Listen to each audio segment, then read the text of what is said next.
Good afternoon. This is Dr. Bill White, and I'm going to talk to you a little bit about late growth.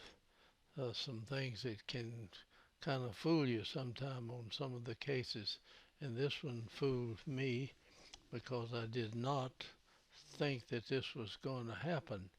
But if I'd really been sharp and gone back and looked at the parents or the people uh, that in the not necessarily parents but grandparents that might be class 3.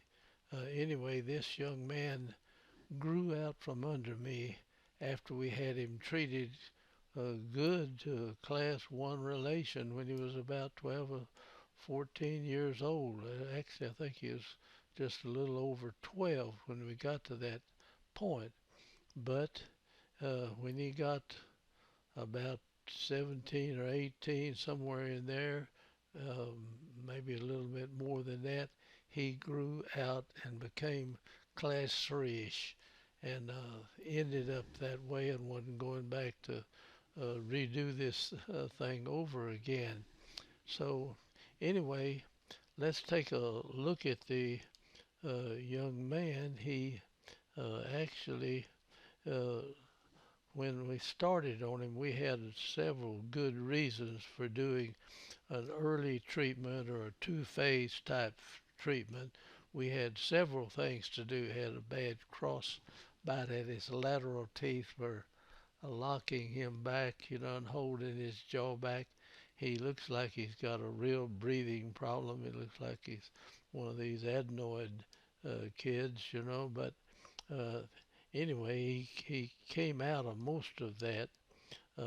Anyway, we'll look at from the anterior view, it doesn't look all that bad, but he has that sleepy look, that where somebody's having a breathing problem and they're not getting enough oxygen in their blood to really be vital and alive and everything like that.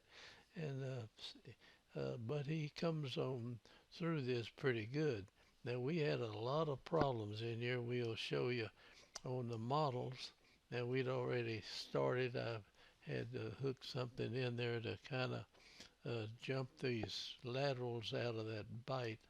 You see both his upper laterals were locking his jaw back here on both sides over here, but actually we got that straightened out, and we have several other problems in there that we'll show you. I'm not wanting to go through all the dental procedure and getting this going. I wanted to show you about the late growth in here, and it sure fooled me. And that's not the first time I've been fooled, so don't worry about it if you get fooled too. But I've had some real good people that have been fooled. One time I was at a lecture with Dr. Miro, who is a wonderful guy. He was head of the department in West Virginia and went out and taught a group of GPs and made a pediatric dentist, orthodontic. Said, well, they're going to do it anyway, so why not teach them to do it good? And that was his attitude. And he was a wonderful guy. And I attended several of his lectures, and he got to know me pretty good. Well, I was sitting there watching him I was on the first or second row, and he was lecturing, and he was telling about his son, who here he was the big chief there in the orthodontic department, and his son was class 2, and he was about 11 years old or something. So, boy, they jerked him into the apartment, and they corrected this class 2 problem that he had. And then later on down the line, when his son got about 17 or 18, his jaw grew out and he became kind of class 3, slightly class 3, like this. He said he wasn't about to let me go back in and put braces on his teeth again. He said he just wouldn't let him do it. So the son ended up that way. And I was sitting there looking at Dr. Miro, and I asked him, I said, would you bite your teeth together? And he bit his teeth together, and he was edge to edge. He had grown out himself, but did not pick it up that his son did the same thing he did, and his son was out here edge to edge too. But he was one of the finest lecturers and finest people that I knew during learning my orthodontics. He was a great guy, and so I hated when he passed on. But he taught a lot of people. There are a lot of people better off now that knew orthodontics, but because of Dr. Miro. Anyway, we're back to this young man. We had to correct that problem. He's in a pretty good class 1 relation on both sides here. Get that lateral out of the way, but on one side, see the deciduous cuspid right here is gone on this left side of the mouth, and I'm not sure. I think it's maybe gone on the right side. I'm not sure. Let me erase that. I'll go back and see. Well, it's hanging on by a thread up here. It's just about gone, so you might as well call it gone. So he's got a crowded situation up here in the front part of the mouth, and we get in here and do the regular orthodontics. That's just routine stuff that I won't try to cover all of that.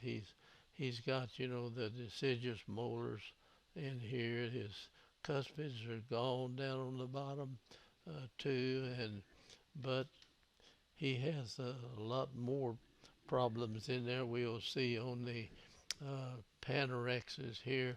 You see his cuspids are coming in, and they're growing right on the roots of the permanent laterals. That was one reason, pushing these laterals back. Now, so we try to get a hold of the laterals and pull them together right here, and maybe tip them a little bit, and give the cuspid a little better room to come in behind the lateral. That's something else that you do in this two-phase type orthodontics that you need to think about learning how to do. Here's that deciduous cuspid on the other side. It's virtually gone too, so that's nothing to think about. Now here's another Panorex we took in 1985, and the cuspids are just, even though we pull this together, we did not put tip enough in there. In other words, this arch wire should be kind of tipped like that. You go up and down across and back here, and that forces this root forward. You have to do some of the same stuff on the central, see, to bring the roots of these teeth over.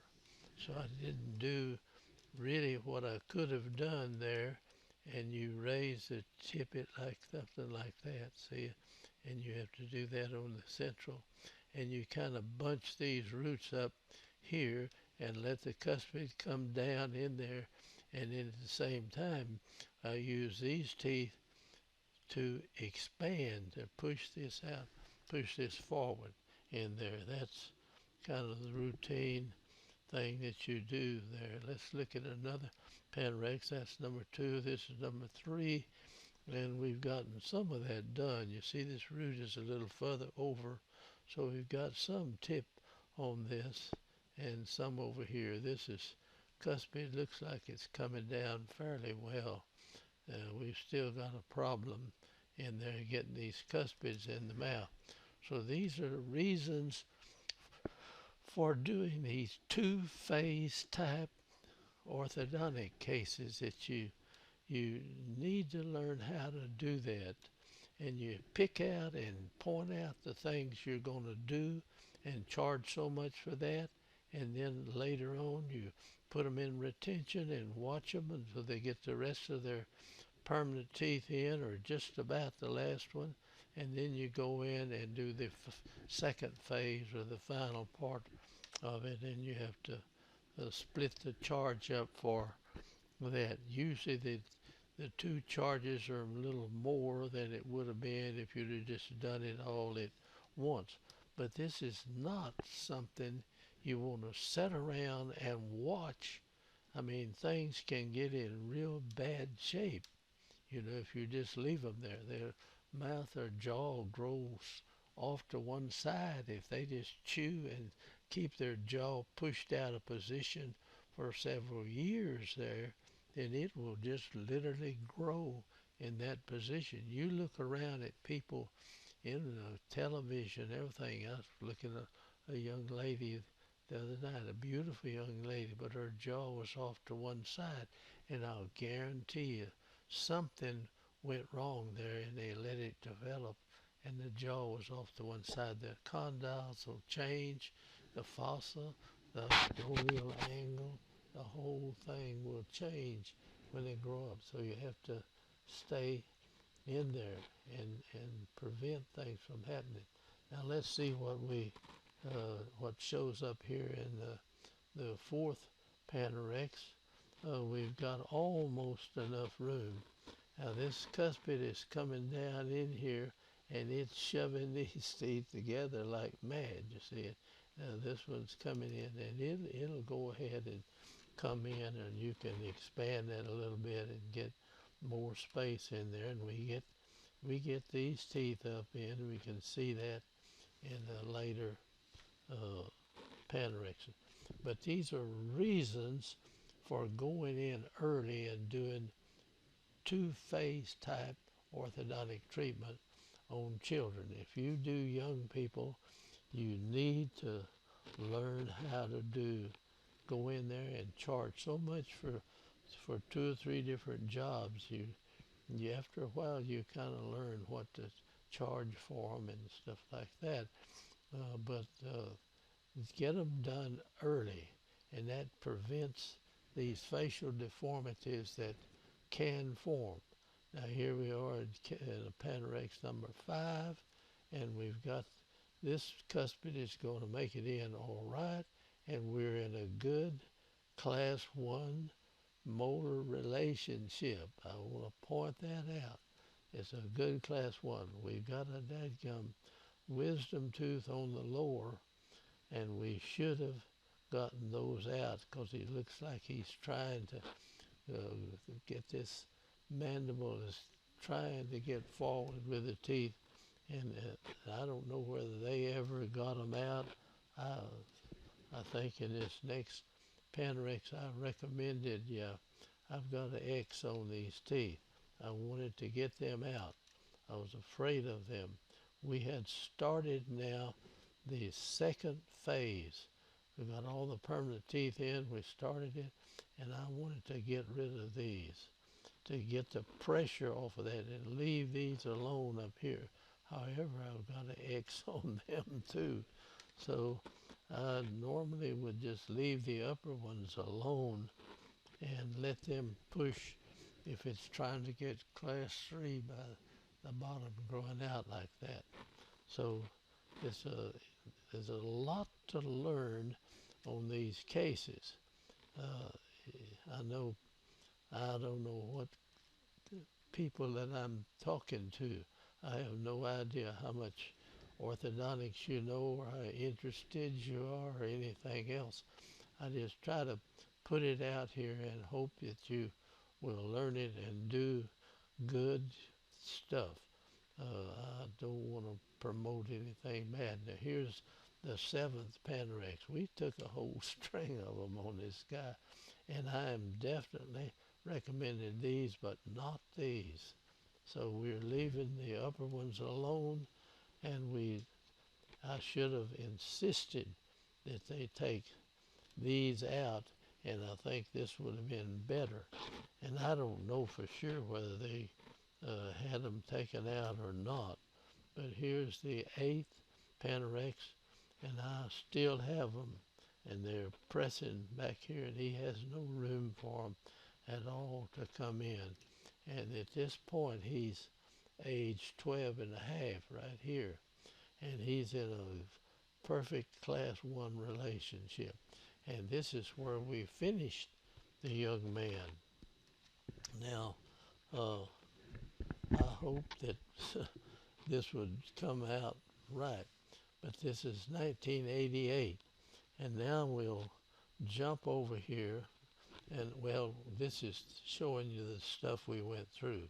I'm going to just jump through this. It was a lot of things to do in here in this first phase of the orthodontics. Now here it is. He's grown now. This is 1993, and I think the last thing we saw there was 88. So that's about 5 years. Here he is. Yeah, this is, the picture's not good, but here are the teeth. They're edge to edge, and they're right out there. If he still has not, I don't know whether he's taken the blooming wisdom teeth out on the bottom, but he definitely should. And if he hadn't done it now, it's maybe too late, but anyway, he's coming back. And he's like Dr. Miro's son. He's not about to let us put orthodontic braces back on him and straighten him back out again and correct this class 3 problem that he's got. So he's gone and he'll go through life. Now a young man can do it all right. A young lady, this would kind of mess things up. She just wouldn't look as good this way, and you would really need to go back and do it. Now I've had a few young ladies that grew longer than normally young ladies will not grow past 13 and a half or 14 at the most, but I've had some that grew a little later that had more male hormones. They were kind of tomboyish type girls that were good in sports and different things that anyway, I've had a few, not, I can only think of one right off that did it, that grew out like this. But I've had really several young men that have done this when they were 19 or 17, 18, 19. Some of them were 20, went off. I had one of them as an engineer, studied engineering, and got off in his graduate school and grew out from under it. He came in to see me, and I went back and looked at his parents and other people in the family, and sure enough, his dad had done a very similar thing, and I just didn't pick up on it quick enough, you know. You never know about it. So I'm going to call it quits here and let you figure this out for yourself. But I tell you, don't jump on every class 2 young man and try to finish it all out when they're young without examining everybody that's blood kin to them. Check them out good, because they might grow right out from under you after they get off in college or get up in their 20s. I've had this happen too many times, and it can certainly do that. So thanks for watching. I would like for you to join our group and subscribe to our deals. I'm trying to get this information out to everybody that we possibly can. I don't care where you are in any country around the world. You can join the American Orthodontic Society if you want to. And you can keep up with it. We can get our journals. You can actually take videos. You can take some courses over the air. We're getting to where we can teach people out away from the United States. And I want to pass that on to you. So thanks for watching, and I'm going to close this out and say goodbye. Thank you now. Bye bye.